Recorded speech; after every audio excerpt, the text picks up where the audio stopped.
NetJoins, which is responsible for safety and security of the nation, they have also undertaken a proper security plan which is in place. Zigalelekile izitadamiswa kweli nanjengoko ezakubekwa ngokusesikweni umongameli onyuliweyo umnumzana Cyril Ramaphosa kwizakhiwo zomdibaniso ePitoli ngomso. Kulubaphathiswa kwiphondo laKwaZulu-Natal uThami Ntuli uthi akho mali yeliphondo ezakuhlanga umlenze ejongile. Sinamkele kwindaba zethu ngokuhlwanje andambe ndodwa ndamba nophumza sikhumba noyitoliki yolwimi lwezandla Botani Mzontsundu.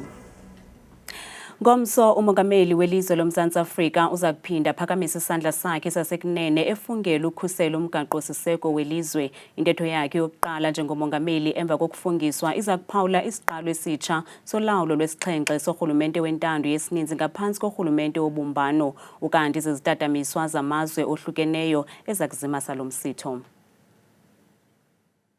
Ayaqhuba amalungiselelo okufungiswa njengomongameli welizwe loMzantsi Afrika umongameli Cyril Ramaphosa ngomso. Inkundla ayiqhelileyo le uba uMatamela ngo-2018 wathabatha intambo kumnumzana Jacob Zuma owosulayo esikhundleni sakhe emva kokuphatha ilizwe izihlandlo ezimbini.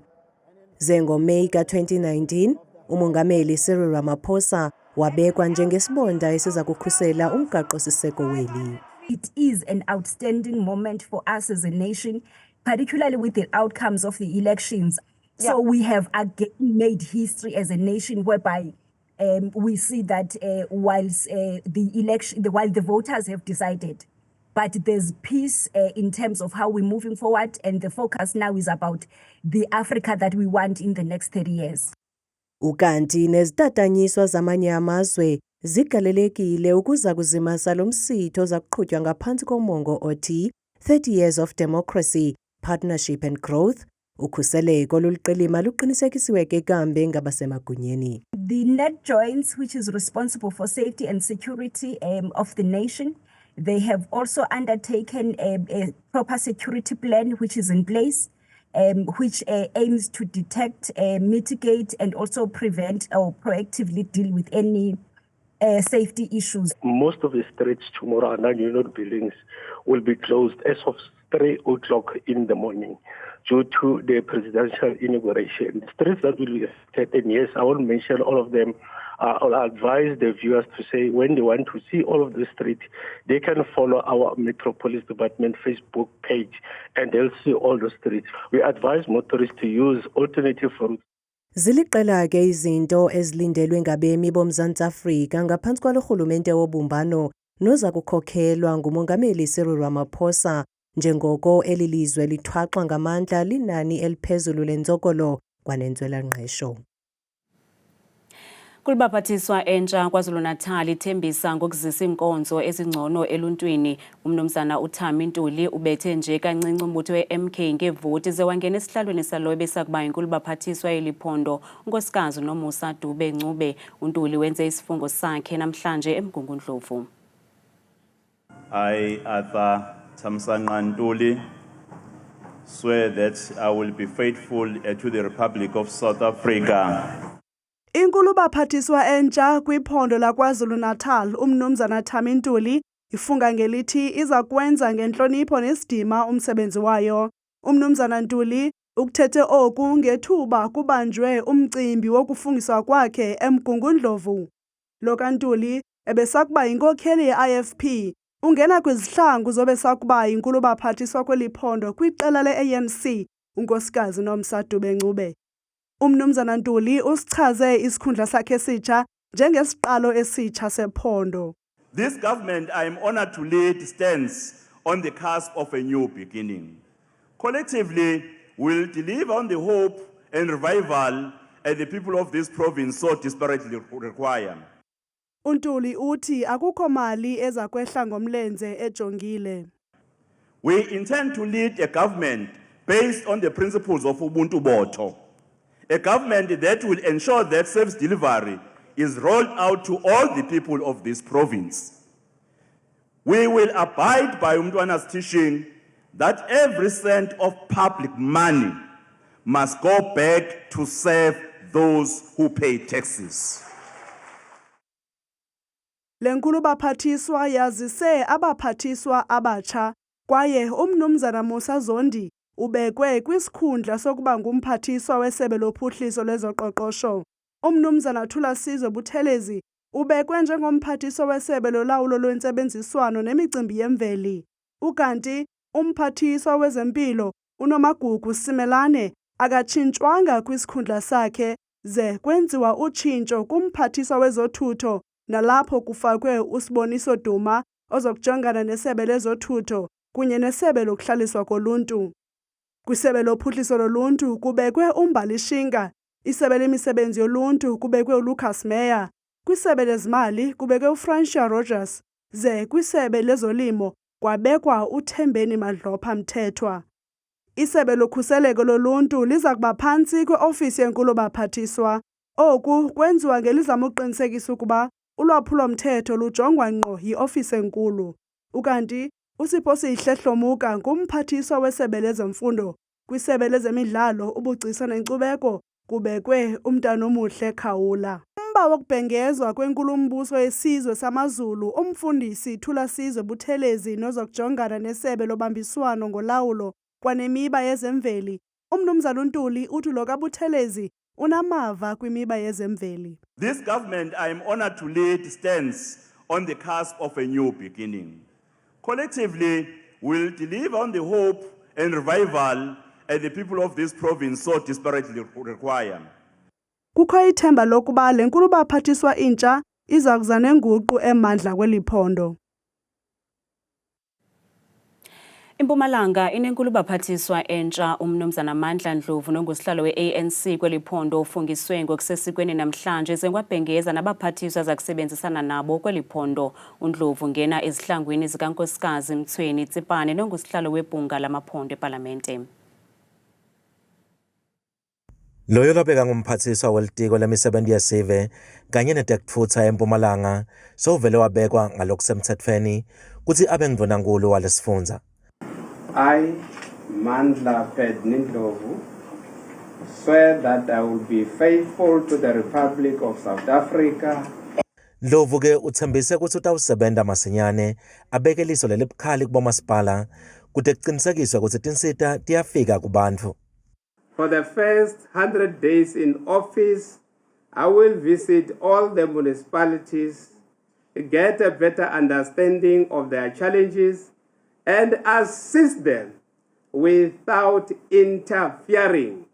However, I will not hesitate to intervene within the prescript of the law, should it become clear that our people are not getting the services they deserve. Ndvunankhulu waseMpumalanga Mandla Ndlovu uphindze wamemetela emagama ebaphathiswa latawusebenzisana nabo kuhulumende. Kanti-ke linyenti labo bayacala ngca kuba baphathiswa. Kubo-ke labo kufaka ekhatsi Thulasizwe Thomo lobeka ngusihlalo welusha lwe-ANC eMpumalanga. Lokungumanje-ke sewumphathiswa welitiko letemisebenzi yesive kanye netekutfutsa. Kubese-ke kuba nguJackie Masiye longusihlalo we-ANC eHlanzeni lokungumanje atawubuka litiko letekuphepha eMpumalanga.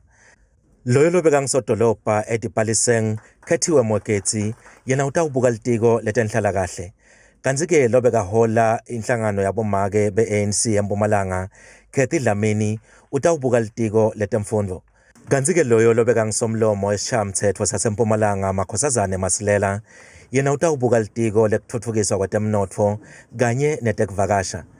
Bese-ke kuthi loyo lobeka ngisosiswebhu wesishayamthetho saseMpumalanga Fidel Mlombo yena utawubuka litiko letemidlalo kanye nemasiko.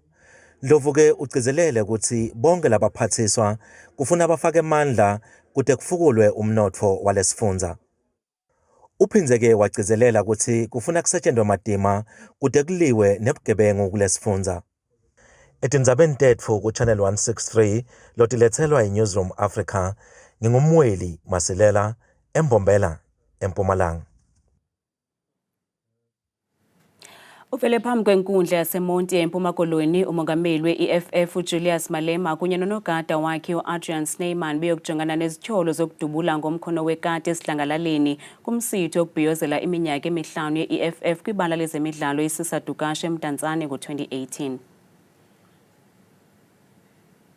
Julius Malema uAdrian Snyman ubize ingcali yemipu nekwaligqwetha njengengqina lakhe lokuqala kwinkundla kamantyi yaseMonti nowenze uthelekiso kwikhatriji yompu kananjalo wacacisa ngokuphangeleleyo inkqubo yophando lwakhe. Uthi ngokwemigaqo yomthetho oluphando lwenziwe kweli tyala lokutshutshisa esi sibini alwenziwanga ngokwaneleyo nangokufanelekileyo. He testified that the firing pin is negative. Of the particular cartridge, he said it was negative. The extractor was negative, the ejector was negative, and the breech face marks was negative. That cartridge that he found was negative to the firearm. Ngokobungqina bengcali uMartin Hood, uMalema akathintelwanga ekubeni angawuphatha umkhono wekati esithi umthetho ophathelene nemipu awunayo imiqathango ekwenza kube ngekho mthethweni ukunikezela umpu umntu ongenayo impephamvume yokuphatha umpu. Mr. Malema, as I understand, accused number 1, is not unfit to possess a firearm. So he's not allowed in terms of this, he's not disqualified in terms of the act from possessing a firearm. I can give my firearm to you in my presence. That's not an offence. Unless you have been declared unfit to possess a firearm. Ukunikezela umpu kumntu ongenazo impephamvume zokuphatha umpu. Elityala lisaqhuba. Sekela mongameli we-UDM umnumzana Nqabayomzi Kwankwa ukhululwe emva kokuba i-UDM ye yahlawula imali emva kokuqoqodiswa kwakhe ngalemva kwemini eKapa eNtshona Koloni. Ngokwengxelo ye-UDM uKwankwa uye waqoqodiswa ngethuba besiya kwisikhululo senqwelomoya eKapa esingise kumsitho okubekwa ngokusesikweni kukamongameli onyuliweyo umnumzana Cyril Ramaphosa ePitoli ngomso. Lo kaKwankwa uye wakhululwa emva kokuba i-UDM ye yahlawula i-10,000 rands. Imoto kaKwankwa nebiwe nezinto zakhe phakathi ifunyenwe ukanti umbutho we-UDM uthi ukhathazekile sesisenzo sibi kangaka nesishiye uKwankwa enqunguphele. Ikomishoni ejongene namaxabiso okutya kweli i-Competition Commission ngelasemzini imemelela ukuba kubekho inguqu kwimalike zeli ezithengisa iziqhamo nemifuno khona ukuze bonke abemibeli bakwazi ukufikelela kumaxabiso. Le komishoni ikhuphe izindululo zengxelo yayo yethutyano ngophando lwayo kwimalike zeziqhamo nemifuno. Kolo phando lwayo ifumanise ukuba amaxabiso emifuno neziqhamo axhomile, nto leyo eyenza kube nzima nakakumbi kubathengi.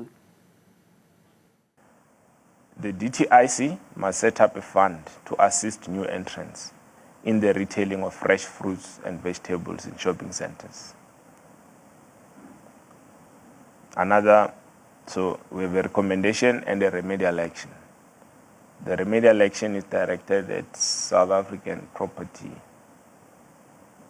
Owners Association and its members and other large owners of retail property. So South African Property Owners Association and large owners of retail property should commit to make available a minimum allocation of retail space to enable effective entry of new entrants, including HDP and SME, as well as emerging challenger retailers for fresh produce in the shopping centers and or malls.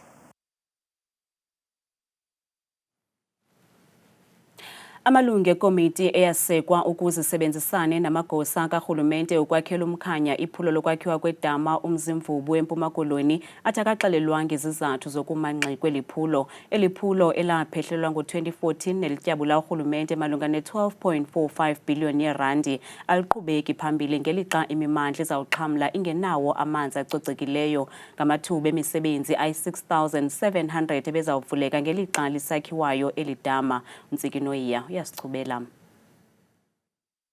Zilali eziphantsi komasipala abambaxa i-OR Tambo, iChris Hani, iJoe Gqabi ne-Alfred Nzo abazawuxhamla ukugqitywa nje kwalo eli phulokazi ledama umzimvubu. Ukuma kolwakhiwo kuthetha ukuba uMamnuncedile Khase waselaleni nenkitha yabanye abemi beliphondo basazawucanda amathafa kuya kukha amanzi kwiingxondorha ezoyikekayo.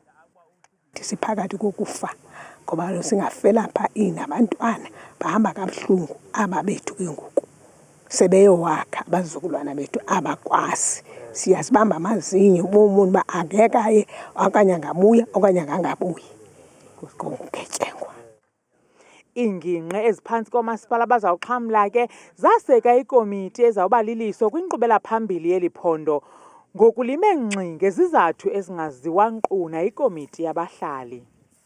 Iprojekthi le kuqalwe ukuthethwa ngayo pha ngo-2014 ngobesaba ngumongameli welizwe loMzantsi Afrika uTata uJacob Zuma ezophethula isoyi ngelo xesha apha eMhlonto OR Tambo. Saqala ke uva ngayo sayilandelela yade yafikelela kwistage sentuba kuzothathwa i-soil samples kwenziwe i-IA. Sayilandelela ke okokoko kude kube ngoku kodwa asifumani into ncam ngoku ebambekayo esuka kwabasemagunyeni etshoyo into uba ixingephi because xa ngaba umongameli esenza isona uyayibandakanya, xa ngaba upremier esenza isopa uyayibandakanya, but akho nto ide ize kuthi thina abahlali ebonakalayo ngokwenziwa kwale project. Abahlali bathi ukungabikho kwamanzi kwenza ukuba izitiya zabo zibe yimiqwebedu bathwaxwe liphango. Abesebe lamanzi nogutyulo abafumanekanga ukuze baphefumle. Ngelixa kubonakala ukuba isekukuza kukanxele into yokuqosheliswa kolwakhiwo lwedama uMzimvubu, iilali ezawuxhamla eziphahle umlambokazi uMzimvubu zithi saza kuthi qolo ukukha amanzi anongcoliseko, zithi maxa wambi zigagana nezidumbu ezikhukhuliseke kwimimandla engentla, nto leyo abathi ibeka impilo yabo emngciphekweni. Kwiindaba zethu kuChannel 163 osiphathelwa Newsroom Africa, ndinguntsiki Noyiya elaleni kuQumbu eMpuma Koloni. Masiphosa amehlo kwimozulu nesiphathelwe ngithabile Makhaphela.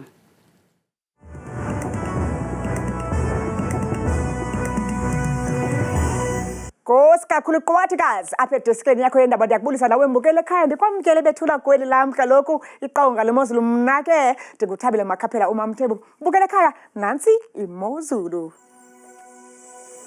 Sivela bukele kutsho ukubanzi kaloku iziceko zonke apha eMzantsi Afrika indawo ezithile phaa koothabazile futhi phaa ekuseni bevuka ngengqele ka-8 degrees iphole kamandi nemozulu futhi xa beqhuba nemini yabo ngala 27 degrees phalaburwa phole kahleleko phaa ngala 10 degrees futhi kube butshisa noko xa beqhuba nosuku lwabo ko-30 degrees intle imozulu phaya komusini ekuseni futhi bevuswa ngu-11 bavala usuku lwabo bukele futhi ka-30 nje alesibini amaqondo wakho mbukele aphantsi naphezulu sivule phaya eMpuma Koloni ngomso kooBurgersdorp kubanda kakhulu ngo-1 bayisonga imini futhi qabaqaba nje ngamafu ngelashumi nje likhatshwa sisibhozo eAlvan kusabanda ekuseni phaya lesasithathu. Nansi bethuna imozulu phaya ephondo lase-Free State ngomso koVelkom phaa kuyabanda kakhulu futhi ngo-1 kanti bayayisonga imini licwengile izulu ngo-21 degrees Bloemfontein phaya ekuseni noko ibekho ibaqongo phaya ngeqanda. Imeko phaya ephondo laseNtshona Koloni ngomso Beaufort West umdlezelo phaya neziphaluka ngala 8 degrees beyisonga imini futhi ngamafu kakhulu nomoya obhudlayo kwelashumi nje likhatshwe sisithandathu. Baphila kanje phaya ephondo laseNorthern Cape ngomso Kurumani phaya mbukele ekhaya ngo-2 degrees webutshisa kamandi phaya futhi ngorhatya ngomso ngala 20 degrees kuyabanda kodwa phaa ko-Upington futhi ngesithathu. Alexandra Bay ngu-10. Nansi kaloku mbukele imozulu phaya ephondweni lakho lase-North West ngomso Klerksdorp umzekelo phaya kuyabanda ekuseni ngesibini beyiqhuba imini kamandi ngelanga namafu angephi kodwa ke mbukeli ka-23 degrees eRustenburg ngo-6 ekuseni.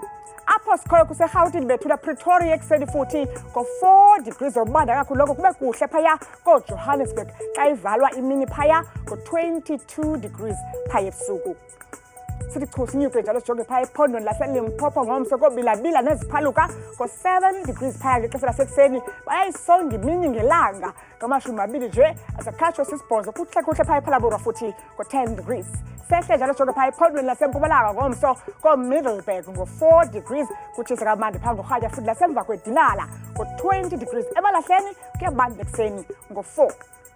xa sivala sisonke imozulu bukela apha ekhaya sivala kaloku phaya ephondweni bukela phaya KwaZulu-Natal kophongola ngo-11 degrees kanti kuhle kakhulu phaa ngokuhla futhi ngo-28 Newcastle mzela phaa kuyabanda ekuseni ngesithathu Ladysmith phaa neziphaluka 14 itsho kaloku ibeko apha kwam mna ndodwa ndithatha kakade xesha elimyole